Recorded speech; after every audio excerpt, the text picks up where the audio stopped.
Ավելի քան $1 միլիոն, 3 նախագիծ եւ 1 թիրախ Հայաստանը։ Հրադար Արմենիան հրապարակել է փաստաթղթեր, որոնք ըստ լրատվամիջոցի արտահոսել են ռուսական հատուկ ծառայությունների աշխատակիցներից մեկի հեռախոսի կոտրման արդյունքում եւ բացահայտում են Հայաստանի դեմ նախապատրաստվող տեղեկատվական արշավի մանրամասները։ Փաստաթղթերում ծրագիրը կոչվում է համալիր տեղեկատվական արշավ, իսկ դրա առաջին տարվա բյուջեն գնահատվում է $1,175,000։ Դա իրենց համար նորմալ գումար է, մեծ գումարներ չեն, բնականաբար իրենց համար։ Շատ հաճախ տարբեր այսպես հիմնադրամների տեսքով է այդ ամեն ինչը արվում, հա, մենք գիտենք օրինակ Պրիգոժինի հիմնադրամի մասին, Պրիգոժինը տարիներ շարունակ այսպես անձամբ ներգրաված է եղել այդպիսի հիբրիդային հարձակումների մեջ տարբեր երկրների ուղղությամբ, օրինակ 17-18 թվականներին Մադագասկարում նախագահական ընտրությունների ժամանակ ուզում էին այդ նույն սխեմաներով, այդ տեխնոլոգներով, հա, ապա տեղեկատվական արշավներով եւ այլն իրավիճակ փոխել, այնպես անել, որ իրենց տեխնացուներից մեկը գոնե հաղթի եւ իրենք ունեին 7-8 տեխնացու իրականում,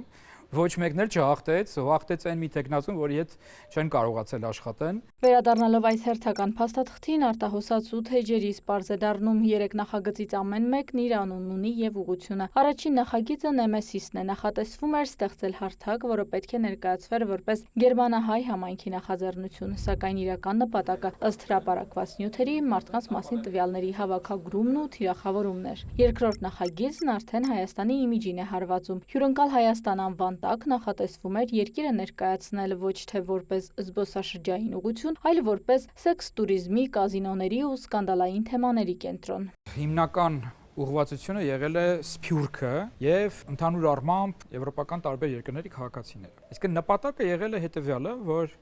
այնպես անել, որ Հայաստանի վարկանիշին հարված հասցնել, ասոցացնեն Հայաստանը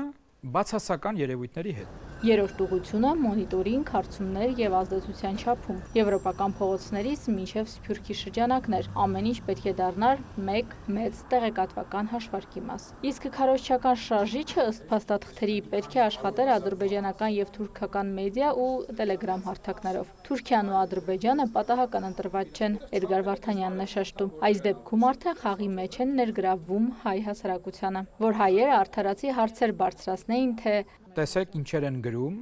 իսկ դուք խոսում եք խաղաղության մասին, այսինքն կեղծ է այդ խաղաղությունը, այսինքն խաղաղություն հնարավոր չէ։ Ուստի նշանակում է կոնկրետ արշավի այդ մասը ուղղված է եղել